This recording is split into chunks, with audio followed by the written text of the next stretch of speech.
Today you're going to get to see just how bad of a kayaker I actually am.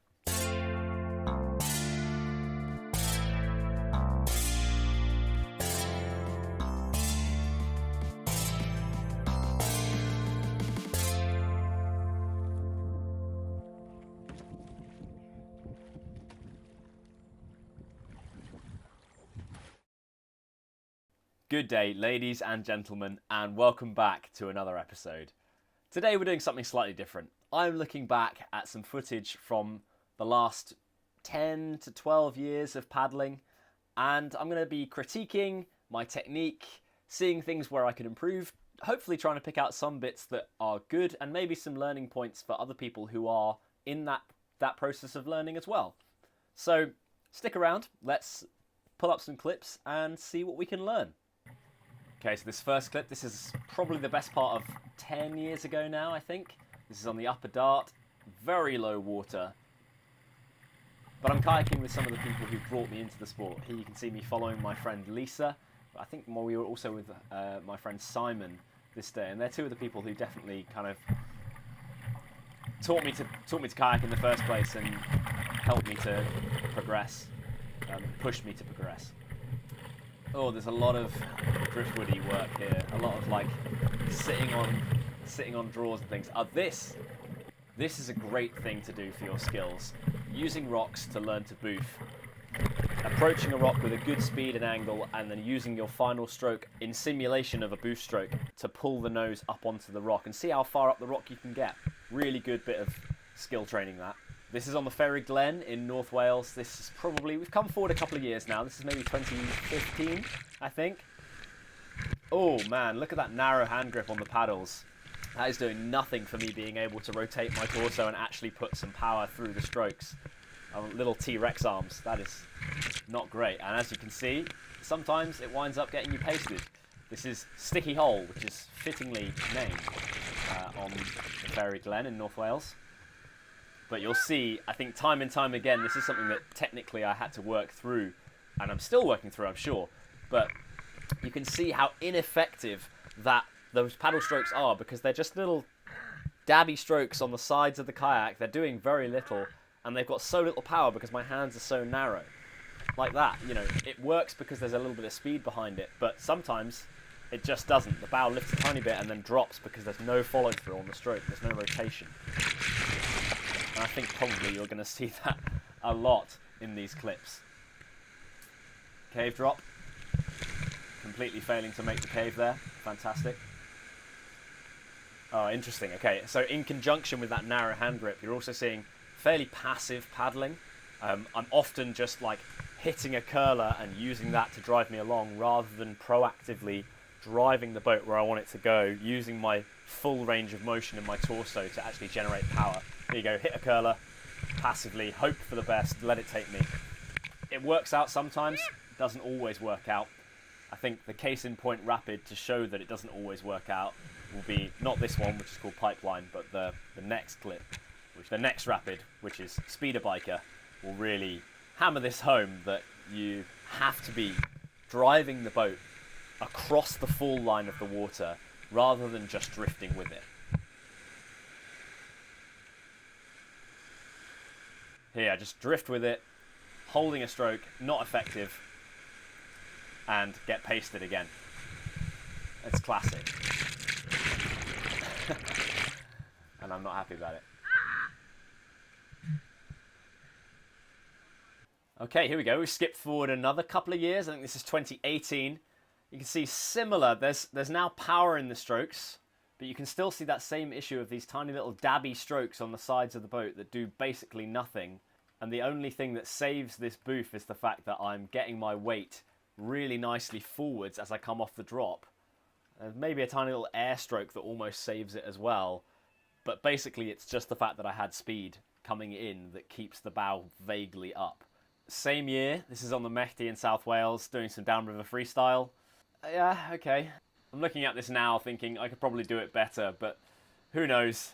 I feel like I would probably be experimenting with it and getting hurt and falling on my face a lot before I got it right. But I suppose worth saying, if you're going to be experimenting with doing downriver freestyle like this on something which could have a little consequence, it's worth being with the right crew, people who you know you can trust and who can set safety for you. One of my favourite rivers, the Green River Narrows, North Carolina. This is back to 10 years ago again, so we're skipping around in time a little bit. Again, I think you're going to see a lot of that kind of driftwoody, minimal drive on the boat. Not using my full range of motion in my torso. And here you can see as well a fairly common beginner mistake, which is thinking that a boof is simply just the stroke on the lip, but not actually making that stroke effective in any way. So a boof stroke ought to be planted on, before or near the lip, depending on the exact nature of the drop, and it needs to be carried through the entire duration of the move. If it doesn't, then usually you're just foreshortening your own movement and going to end up with your body in the wrong position. Now obviously there are other factors, there's speed and the angle of approach and all that sort of thing as well. Those also make a huge impact, but the placement of that stroke is really important. And actually I think this next clip will show that quite effectively. You can see it pulls through, and I then foreshorten that. You see the paddle kick up at the back there. That's no longer doing anything. However, as much as I'm criticising this, an important lesson that I take from this particular clip here on the Nantahala Cascades is kayak because it's enjoyable, and enjoy kayaking. You can see I'm having fun.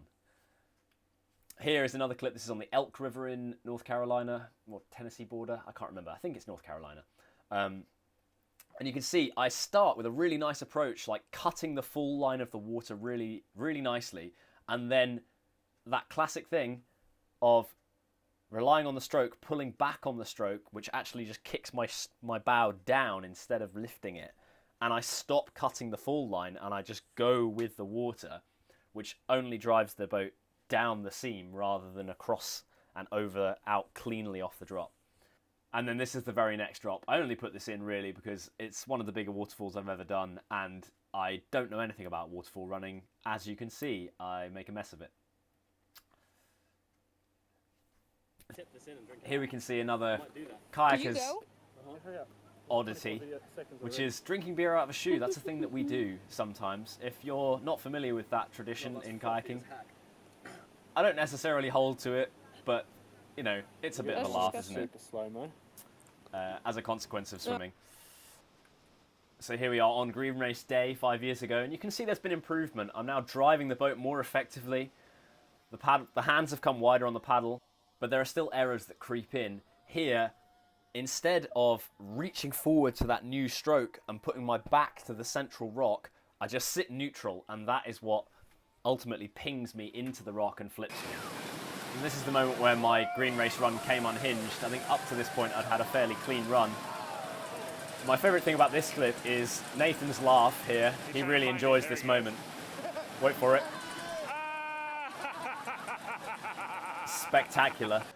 But you can see I tag the rock on the left coming off Gorilla, lose the hand on the paddle, and then flip in speed trap. Managed to find my paddle and get myself back up.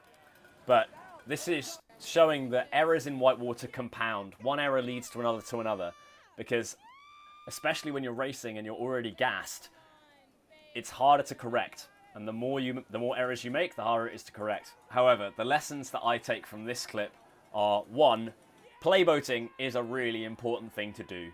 If you want to keep yourself safe on the river and not have as many swims, then being able to navigate a hole and work out where you are and orientate yourself is so important, and playboating is the best way to get that.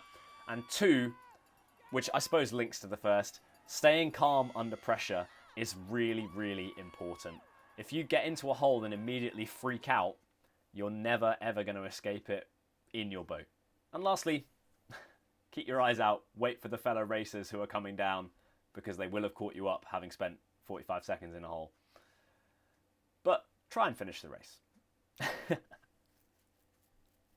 So there we go. Those are a few nuggets of observation, I suppose, from my own paddling and things which hopefully can be helpful to someone else who is learning. If you've enjoyed this different format and you would like to see more of it, then please do let me know in the comments. If you're someone who would love to send in your own footage for me to critique, then I would really love that. Let me know in the comments below if you'd be interested in doing that.